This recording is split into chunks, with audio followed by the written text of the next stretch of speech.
So on today's Card Academy lesson, I'm going to go over a move known as the long distance Riffle force. So the long distance Riffle force is an interesting force of the bottom card, and I like it because of some applications that I'm going to show you later on in this video. So it's a very easy force to do. The force card is on the bottom. In this case, it's going to be the Jack of Hearts. So you're going to riffle through and have the spectator call stop wherever it is they want. Wherever they call stop, you're going to take this half and place it on the table. Next, you're going to lift this half into this biddle grip position. So that's all that's happening. I'm just cutting the cards. Spectator call stop. I place this down and I just regrip as I tell the spectator. In a moment, you want them to remember the card, and it's very important that their mind is clear because you don't want any sort of interference later on when you have them remember the card or whatever it is that's pertinent to your particular effect. In this case, you could show the bottom card to the spectator being the Jack of Hearts. Now, I've talked about this idea and similar ideas before in the past, but I just wanted to dedicate an entire lesson to this because it's great. It's great. It's a long distance riffle force. So you're essentially almost combining two ideas here in a crosscut force in terms of the time misdirection and combining the idea of using a bottom card. Now, there's a couple properties here that are interesting because you could force this card or you could force this card depending on what you want to do, because this is the original top card of the deck.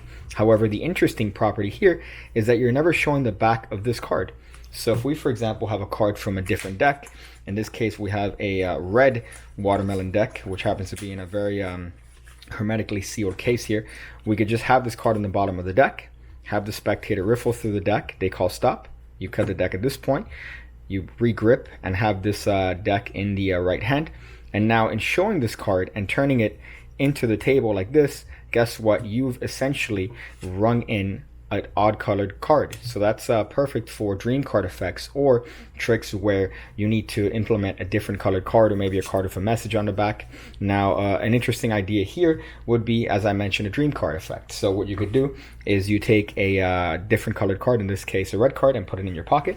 Then you have this card on the bottom of the deck and you're ready to go just using this long distance move. So what you're going to do here, you're going to show this card in your pocket and talk about this card being a little bit of a prediction for later on, but you don't want to show them what's on the face yet. You're going to riffle through the upper left corner with your thumb, have them call stop. You're then going to take that half, conclude the force by gripping these cards into biddle grip here. Next, you're just simply going to show this card, or if you want at this point, depending on how you want to present the effect, is when you could show the spectator that you have a little bit of a prediction, and then that's how you facilitate the time misdirection. Again, depends on your performance preference. But in this case, you're going to turn this card over, you're going to have the spectator sign it, and while the spectator sign it, all you're going to do is get a break on the bottom card of the deck. So that's all you're going to do. You're going to have the spectator sign this card, you're going to take it back, and now you're going to double undercut both of these cards to the back of the deck. So let me just go over that one more time here. As a spectator signing this card, I have a break underneath the card at the face. I'm going to take this card right there. So now we have a break underneath two cards. And I'm just simply going to double undercut this to the back of the deck. So now the situation is as follows. We have next card, we have their card, and we have a red card in the pocket here. So that's going to be a nice little bit of a surprise here, because at this point what we could do is we're going to need to get rid of this cover card. So the way I like doing that is just doing a milk shuffle.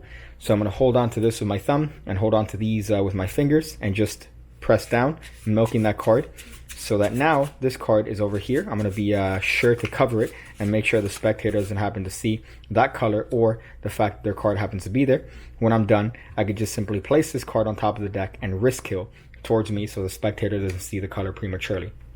Now at this point, I could reach into my pocket, take this card out. As the attention is on this card, I'm just going to get a break just like this. So I'm going to time this so that I could place this card on top of the deck without flashing the odd colored back here. So I'm going to take this card out of my pocket. I'm going to place it here as I reiterate that my pocket is empty. And now I could very simply do a double lift and show that the dream card happens to coincide with the spectator's card. So the way I do that is very simply, once again, I'm going to take this, make sure to wrist kill as I show my pocket empty, do a double lift at this point, show the card, then I'm going to turn this face down, thumb this off, which covers this card over here, talk about it being an odd colored card or whatever it is that you want to do depending on your pattern. And you have essentially a dream card bit where the card ends up being a different colored card that's signed and has been in your pocket the entire time. Wonderful little bit of an effect here. This could be simply cleaned up. By the way, if you choose to use a gimmicked card, if you have a double backer, which is a red one and a blue one on this side, all you need to do is have this card be the one in your pocket. So you could do this with just simply gluing these two cards together, because the spectator's never going to handle this card. So you could just take this, put it in your pocket. That's the prediction card. So at this point, all you have to do is take this card, put it on top of the deck in the exact same way as before, double lift, and now you're going to be clean, because you could just very easily thumb this card off and you are good to go. Remember, glue the cards together. You don't want to do this with the cards separate, because that's going to be a different effect altogether. Hey there. So a little bit of an update here. If you guys want to use a cup to avoid doing a double lift, all you need to do at this point is after the milk shuffle, where you control the card to the top of the deck, you could then turn the deck face up and you could then cop the card to the back pocket. Now what this does is that this avoids the need to do a double lift, and it even avoids the need to have a second red card in your pocket to begin with.